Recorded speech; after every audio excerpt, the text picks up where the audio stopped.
Welcome back to my channel. My name is Brooke from Teach Over the Rainbow, and today I'm going to be making a very simple custom acrylic logo sign using my Thunder Nova 51 laser.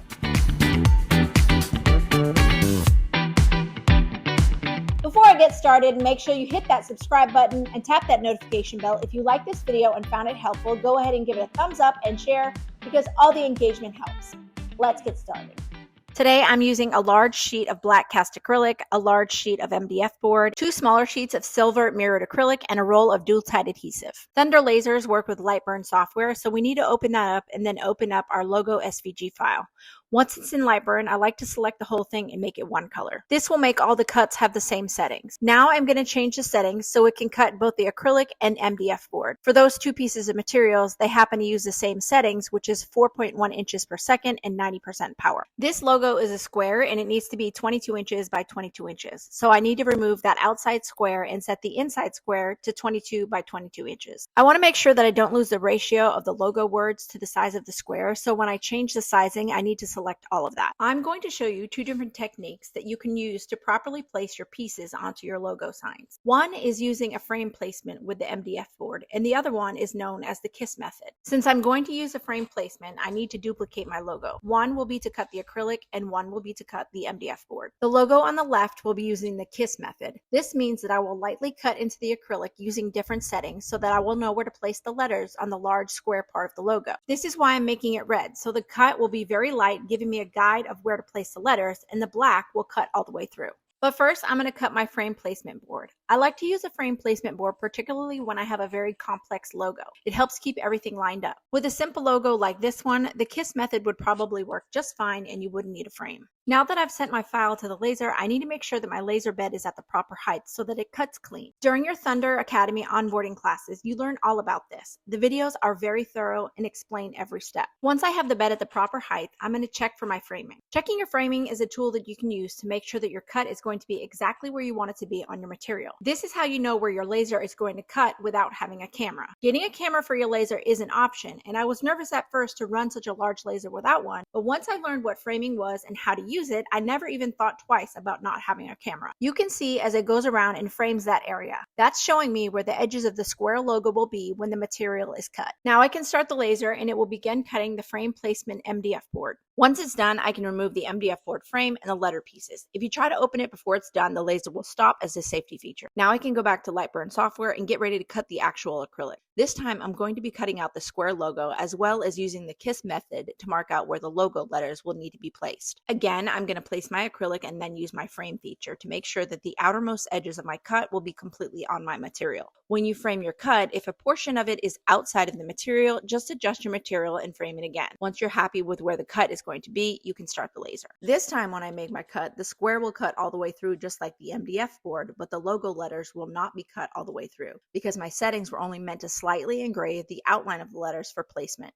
Once that's done, I can remove it from the laser bed and move on to cutting the actual logo letters. When I make logo signs, I use dual-tide adhesive. I lay down my acrylic and then unroll the adhesive a little bit longer than the actual piece of the acrylic to give myself a little bit of room for error. Then I cut the adhesive and line it up as best I can with the edge of the acrylic. This does take a little bit of practice, but once you learn what works best for you when laying adhesive, it becomes a breeze. Once I'm happy with my placement, I use my squeegee to slowly apply the rest of the adhesive onto the acrylic, making sure to avoid any air bubbles. Then once it's all the way on, I really go through with very firm pressure to make sure that it's applied really well to the back of the acrylic. And then finally, I'm going to use a knife to cut the excess adhesive off of the edges. If the knife is super sharp, you'll get a nice smooth cut and a clean acrylic edge. I'm going to move back over to the Lightburn software to now cut the logo letters. I bought 2 pieces of 12 by 19 silver mirrored acrylic, and I was hoping to be able to fit all of the logo letters onto one sheet and then only have to use one. So in order to do that, I'm going to create a 12 by 19 rectangle on the Lightburn software. That rectangle shape is going to act as the available space on a 12 by 19 piece of silver mirrored acrylic. Then I'm going to move and manipulate the logo letters to fit inside that rectangle. How they fit within that rectangle doesn't matter. matter as long as I don't change the ratio. You can see up close that all of the logo letters fit within the 12 by 19 rectangle. The placement doesn't look pretty, but that doesn't matter. We're trying to save money and only use one sheet. Now I can send it to the laser to cut the logo letters. Once again, after I place the acrylic on my laser bed, I'm going to use the frame feature to make sure that the outermost edges of my cut will fall inside the material.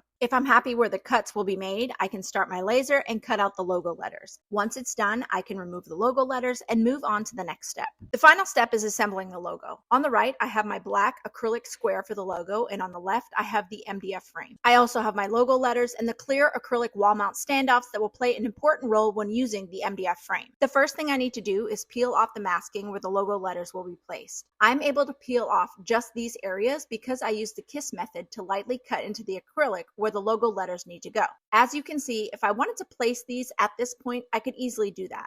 All I would need to do is peel off the paper backing of the adhesive and press them into place. For simple logos like this, the kiss method would work perfect. But when I have a very complex logo with a lot of intricate pieces, I use the MDF frame. With intricate logos, if you put one piece slightly out of place, the further off target you'll get as you'll add more pieces. And by the time you get to the end, some of your pieces may not even fit. To use the MDF frame, I place it on top of the actual acrylic. Then I use the standoffs and place them in the holes that I made with the laser. Not only do these holes ensure that everything will line up, but they'll also be the same holes that the customer will use to mount their sign to the wall. Now I can remove the paper backing from the adhesive and drop it right into place in the opening of the MDF frame. I make sure to firmly press it in place, and then I can repeat the steps for the remaining letters. Again, for a simple logo like this, the MDF frame isn't really needed, but for more complex logos, I definitely use it. I can buy a 24 by 35 by 1/8 inch thick sheet of MDF for about $9, which is more than large enough to create a frame for a logo. To me, spending the additional $9 is worth it. One, because I can ensure 100% accuracy when placing small intricate pieces, and two, I can assemble it much faster. Now that all the letters have been placed, I can remove the standoffs and remove the MDF frame. Then I can remove the masking on the black acrylic and the silver mirrored acrylic. When I ship my logos, I actually ship them with the MDF frame on top of the logo so that during shipment, nothing will get knocked loose. This is especially important with those little tiny intricate pieces.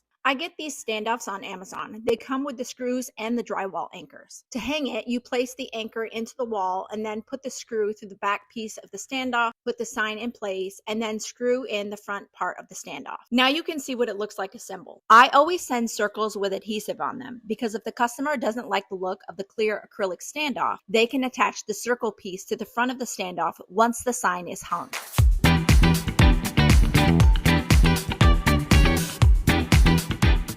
Alrighty friends, that's it for today. If you have any questions or comments, drop them down below and I'll be sure to get back to you. Thanks for watching, and as always, happy crafting.